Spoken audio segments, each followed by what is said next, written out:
Assalamualaikum warahmatullahi wabarakatuh. Perkenalkan, nama saya Sutri Sarah dari Prodi Pendidikan Guru Sekolah Dasar Fakultas Keguruan dan Ilmu Pendidikan Universitas Samudra Angkatan 2018 Unit 2. Sekarang saya akan membuat sebuah video pembelajaran mengenai keterampilan menulis dan meningkatkan keterampilan menulis. Sebelum kita memulai pembelajaran kita, sebaiknya kita berdoa terlebih dahulu. Doa sebelum belajar. Bismillahirrahmanirrahim. Raditu billahi rabba wa bil islami dina wa bi muhammadin nabiyya wa rasulah. Rabbi zidni ilman warzuqni fahman. Artinya, kami ridho Allah sebagai Tuhanku, Islam sebagai agamaku, dan Nabi Muhammad sebagai Nabi dan Rasul. Ya Allah, tambahkanlah kepadaku ilmu dan berikanlah aku pengertian yang baik. Setelah kita berdoa, kita akan menyanyikan sebuah lagu, yaitu lagu nasional Garuda Pancasila, untuk membangkitkan rasa nasionalisme kita sebagai warga negara Indonesia.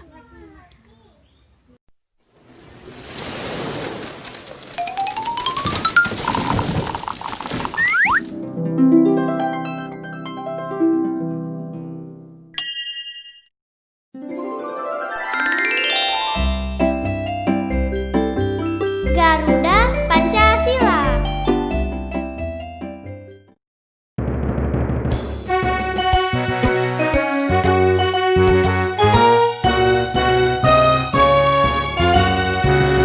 Garuda Pancasila, akulah pendukungmu.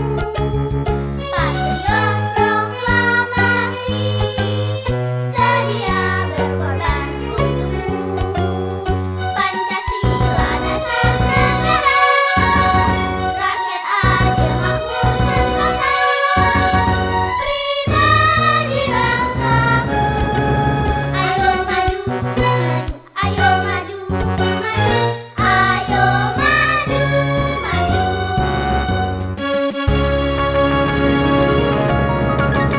Garuda Pancasila, akulah pendukungmu.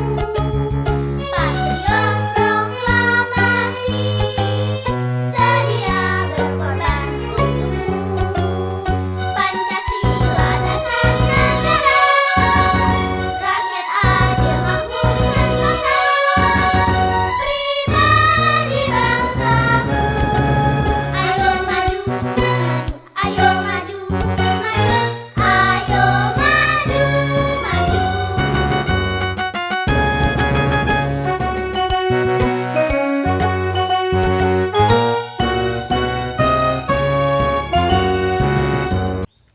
Setelah berdoa dan menyanyikan sebuah lagu, kita akan mengingat materi kita sebelumnya. Materi kita sebelumnya yaitu mengenai meningkatkan kemampuan membaca. Nah, dalam materi ini kita sudah membahas mengenai cara-cara dan strategi-strategi untuk meningkatkan kemampuan membaca anak. Dan di sini juga sudah dijelaskan bagaimana cara orang tua maupun guru untuk meningkatkan keterampilan membaca siswa tersebut. Nah, sekarang kita akan membahas mengenai keterampilan menulis dan meningkatkan keterampilan menulis. Yang pertama, kita akan membahas mengenai pengertian menulis. Menulis adalah kegiatan melahirkan pikiran dan perasaan dengan tulisan. Nah, dapat juga diartikan bahwa menulis adalah berkomunikasi, mengungkapkan pikiran, perasaan, dan kehendak orang lain secara tertulis. keterampilan menulis merupakan suatu aspek keterampilan berbahasa yang harus dikuasai setiap insan. Selain ketiga keterampilan yang lainnya, yaitu membaca, menyimak, dan berbicara. Nah, menurut seorang ahli yaitu Henry Guntur Tarigan, keterampilan menulis adalah salah satu keterampilan berbahasa produktif dan ekspresif yang dipergunakan untuk berkomunikasi secara tidak langsung dan tidak secara tatap muka dengan pihak lain. Sedangkan menurut Bime, keterampilan menulis karang mengarang adalah mengungkapkan sebuah pikiran ke dalam bahasa tulis melalui kalimat yang dirangkai secara utuh dan jelas sehingga dapat dikomunikasikan kepada pembaca. Nah, dari pengertian tersebut dapat kita simpulkan bahwa menulis adalah proses mengutarakan pikiran, perasaan, penginderaan, penghayalan, kemauan, keyakinan, pengalaman yang disusun dengan lambang-lambang grafik secara tertulis untuk tujuan komunikasi. Nah, sekarang kita akan membahas mengenai tujuan dan manfaat menulis. Tujuan menulis yang pertama, menginformasikan segala sesuatu, baik itu fakta, data, maupun peristiwa, termasuk pendapat dan pandangan terhadap fakta, data, dan peristiwa, agar khalayak pembaca memperoleh pengetahuan dan pemahaman baru tentang berbagai hal yang dapat maupun yang terjadi di muka bumi ini. Nah, yang kedua yaitu membujuk melalui tulisan. Seorang penulis mengharapkan pula pembaca dapat menentukan sikap penulis apakah menyetujui ataupun mendukung yang dikemukakannya. Yang ketiga, mendidik adalah salah satu tujuan dari komunikasi melalui tulisan. Yang keempat, menghibur. Fungsi menghibur dan tujuan menghibur dalam komunikasi bukan monopoli media massa, radio, televisi, namun media cetak dapat pula berperan dalam menghibur khalayak pembacanya. Nah, menurut seorang ahli yaitu Abdurrahman dan Waluyo pada tahun 2000 menyatakan bahwa tujuan menulis siswa di sekolah dasar untuk menyalin, mencatat, dan mengerjakan sebagian besar tugas-tugas yang diberikan di sekolah dengan harapan melatih keterampilan berbahasa dengan baik. Nah, menurut Syafi'i pada tahun 1988, tujuan menulis dapat diklasifikasikan dalam beberapa. Yang pertama, mengubah keyakinan pembaca. Yang kedua, menanamkan pembahasan sesuatu terhadap pembaca. Yang ketiga, merangsang proses berpikir pembaca. Yang keempat, menyenangkan atau menghibur pembaca. Yang kelima, memberitahu pembaca. Dan yang keenam, memberikan motivasi pembaca. Kemudian, manfaat menulis. Kemampuan menulis permulaan memiliki manfaat terutama pada kemampuan menulis lanjutan yang berhubungan dengan proses belajar mengajar. Manfaatnya yaitu yang pertama, memperluas dan meningkatkan pertumbuhan kosakata.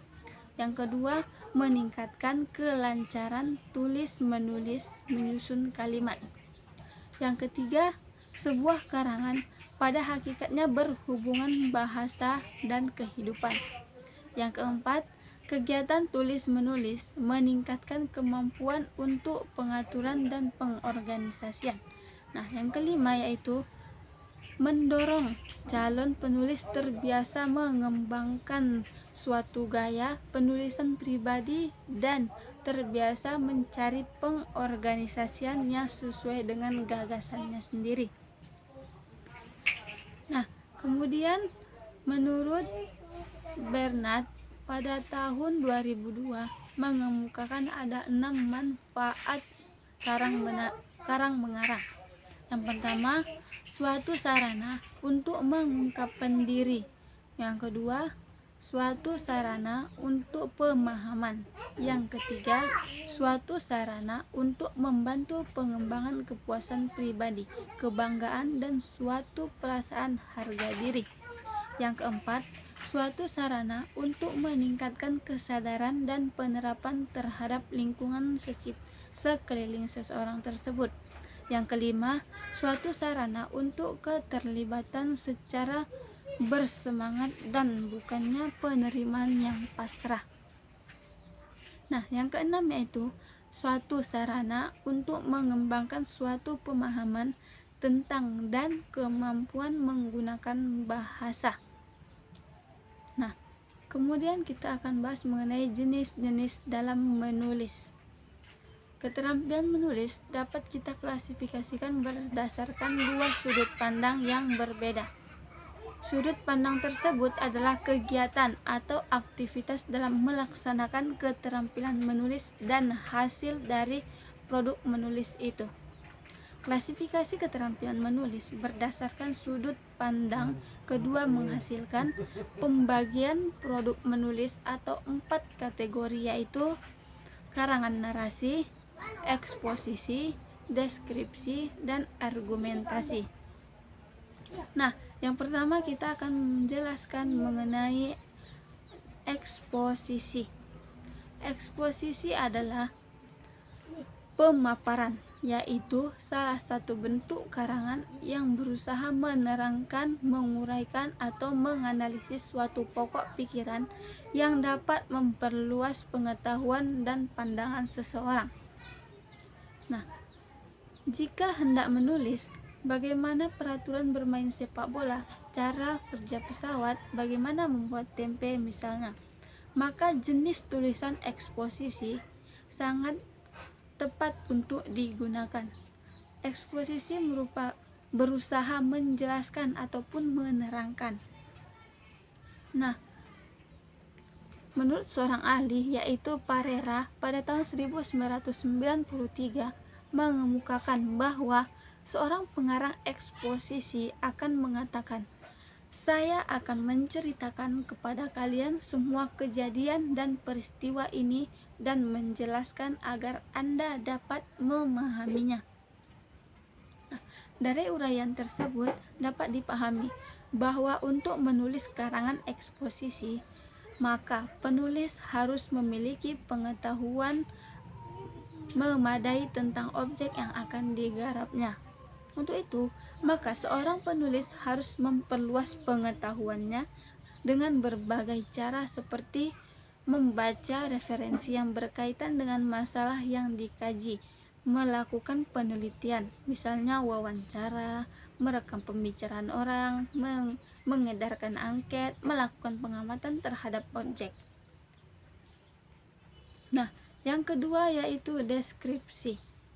Deskripsi adalah pemaparan atau penggambaran dengan kata-kata suatu benda, tempat, suasana, atau keadaan. Seorang penulis deskripsi mengharapkan pembacanya melalui tulisannya dapat melihat apa yang dilihatnya, dapat mendengar apa yang didengarnya, merasakan apa yang dirasakannya, serta sampai kepada kesimpulan yang sama dengannya. Nah, dari sini dapat disimpulkan bahwa deskripsi merupakan hasil dari observasi melalui panca indera yang disampaikan dengan kata-kata. Nah, yang ketiga yaitu narasi atau kiasan. Narasi atau kiasan merupakan corak tulisan yang bertujuan menceritakan rangkaian peristiwa atau pengalaman manusia berdasarkan perkembangan dari waktu ke waktu. Paragraf narasi ini dimaksudkan untuk memberitahukan pembaca atau pendengar tentang apa yang lebih diketahui atau apa yang dialami oleh penulisnya. Nah, narasi ini lebih menekankan pada dimensi waktu dan adanya konflik. Kemudian yang keempat yaitu argumentasi.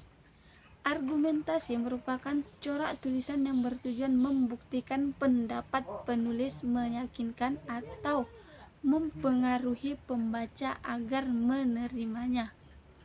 Kemudian argumentasi berusaha meyakinkan pembaca. Cara meyakinkan pembaca dapat dilakukan dengan jalan menyajikan data, bukti, atau hasil-hasil penalarannya. Kemudian yang kelima yaitu persuasi. Persuasi ini adalah karangan yang berisi paparan berdaya ajuk ataupun berdaya himbau yang dapat membangkitkan ketergiuran pembaca untuk meyakini dan menuruti himbauan implisit maupun eksplisit yang dilontarkan. Nah, dengan kata lain, persuasi berurusan dengan masalah mempengaruhi orang lain lewat bahasa.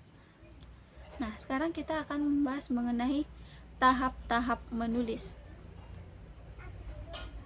Nah, dari menulis suatu proses kreatif yang dilakukan melalui tahapan yang harus dikerjakan dengan mengerahkan keterampilan, seni, dan kiat sehingga semuanya berjalan dengan efektif. Kegiatan menulis ini ibaratkan sebagai seorang arsitektur yang akan membangun sebuah gedung. Sebuah sistem kerja yang kreatif memerlukan langkah-langkah yang tersusun secara sistematis. Kegiatan menulis juga memerlukan tahap-tahap terhadap di dalamnya proses. Tahap-tahap menulis menurut M. Atarsemi pada tahun 2007 terdiri menjadi 3, yaitu tahap pratulis, tahap penulisan, dan tahap penyuntingan.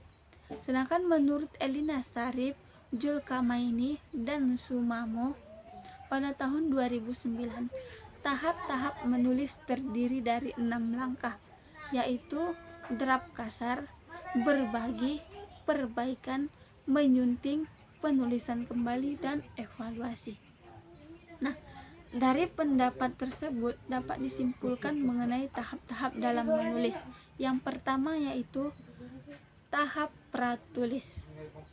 Tahap pratulis merupakan tahap paling awal dalam kegiatan menulis. Tahap ini terletak pada sebelum melakukan penulisan. Nah, di dalam tahap ini pratulis terdapat berbagai kegiatan yang dilakukan oleh penulis, mulai dari menentukan topik yang akan ditulisnya. Penulis mempertimbangkan pemilihan topik dari segi menarik atau tidaknya terhadap pembaca. Yang kedua yaitu topik pembuatan. Draft yang dimaksud adalah tulisan yang disusun secara kasar. Pada kegiatan ini, penulis lebih mengutamakan isi tulisan daripada tata tulisannya, sehingga semua pikiran, gagasan, dan perasaan dapat dituangkan ke dalam tulisan. Nah, yang ketiga yaitu tahap revisi. Merevisi berarti memperbaiki, dapat berupa menambah yang kurang atau mengurangi yang lebih, menambah informasi yang mendukung, mempertajam perumusan penulisan, mengubah urutan penulisan, pokok-pokok pikiran, menghilangkan informasi yang kurang relevan, dan lain sebagainya. Penulis berusaha untuk menyempurnakan draft yang telah selesai agar tulisan tetap fokus pada tujuan. Nah, yang keempat yaitu tahap penyuntingan. Pada tahap penyuntingan, penulis mengulang kembali kegiatan membaca draft. Tulisan pada draft kasar masih memerlukan beberapa perubahan. Nah, kegiatan selama tahap penyuntingan yaitu meneliti kembali kesalahan dan kelemahan pada draft kasar dengan melihat kembali ketepatannya dengan gagasan utama, tujuan penulisan, calon pembaca, dan kriteria penerbitan. Kemudian yang kelima yaitu tahap publikasi. Tahap publikasi merupakan tahap paling akhir dalam proses menulis. Nah, dalam tahap ini yang dilakukan adalah mempublikasikan tulisannya melalui berbagai kemungkinan, misalnya mengirimkan kepada penerbit, redaksi majalah, dan sebagainya. Dapat pula dengan berbagi tulisan dengan berbagai pembaca. Nah, sekarang kita akan membahas secara singkatnya saja mengenai cara menumbuhkan kreativitas dalam menulis. Nah, ada berbagai caranya agar kita mampu menjadi orang yang kreatif dalam menulis. Yang pertama, selalu memiliki rasa ingin tahu. Nah, memiliki rasa ingin tahu ini dimana kita itu haus akan pengetahuan, tidak merasa puas terhadap apa yang telah kita capai, sehingga kita selalu ingin belajar dan memiliki rasa ingin tahu yang tinggi. Nah, yang kedua yaitu terbuka pada hal-hal yang baru. Setiap saat selalu terjadi perubahan. Sangat rugi bila orang tidak mau berubah dan tidak mau menyukai hal-hal baru. Orang kreatif adalah orang yang tidak terbelenggu dengan pendapatnya sendiri. Kemudian yang ketiga, berani memikul resiko. Semua tindakan kreatif biasanya akan mengundang resiko. Mimpi melakukan sesuatu yang baru tanpa adanya resiko. Nah, Rasulullah Shallallahu Alaihi Wasallam adalah orang yang kreatif dengan membawa ajaran baru, yaitu Islam, di tengah-tengah umatnya. Konsekuensinya yaitu beliau dimusuhi dan diperangi. Demikian pula dengan Thomas Alva Edison. Ia adalah orang kreatif yang berani gagal beribu-ribu kali sebelum menemukan bola lampu. Untuk menjadi kreatif, kita harus berani menanggung resiko, keluar dari zona nyaman. Nah, yang keempat yaitu memiliki semangat yang membara untuk sukses dalam hidup. Tanpa semangat, mustahil kita akan mendapat banyak hal dalam hidup. Semangat biasanya akan melipat gandakan kemampuan seseorang untuk berprestasi. Orang yang kreatif hari-harinya akan selalu bersemangat untuk berproses dalam menggapai semua hal yang diimpikannya ataupun yang diinginkannya. Yang kelima yaitu nilai kreativitas akan mungkin lengkap dengan hati yang jernih sebagai buah dari ibadah yang berkualitas. Biasanya kejernihan hati akan melahirkan firasat dan ide-ide cemerlang yang akan menjadi nilai tambah dalam kehidupan seorang. Biasanya karya-karya monumental selalu berawal dari kejernihan hati dan ketajaman pikiran yang direalisasikan dalam tindakan nyata. Adanya kejernihan hati dapat meningkatkan kekreativitasan. Nah, cukup sekian pembahasan kita kali ini mengenai keterampilan menulis dan meningkatkan keterampilan menulis. Sebelum kita akhiri pertemuan kita kali ini, sebaiknya kita membaca doa setelah selesai proses belajar mengajar. Doa setelah belajar. Allahumma inni istaudi'uka ma 'allamtanihi fardudhu ilayya 'inda hajati wala tansanihi ya rabbal alamin. Artinya, ya Allah, sesungguhnya kutitipkan kepadamu apa yang telah Engkau ajarkan kepadaku, maka kembalikanlah dia kepadaku di saat aku membutuhkannya. Janganlah Engkau buat aku lupa kepadanya, wahai Tuhan pemelihara alam. Baiklah, telah selesai pembelajaran kita kali ini. Kurang dan lebihnya saya mohon maaf. Assalamualaikum warahmatullahi wabarakatuh.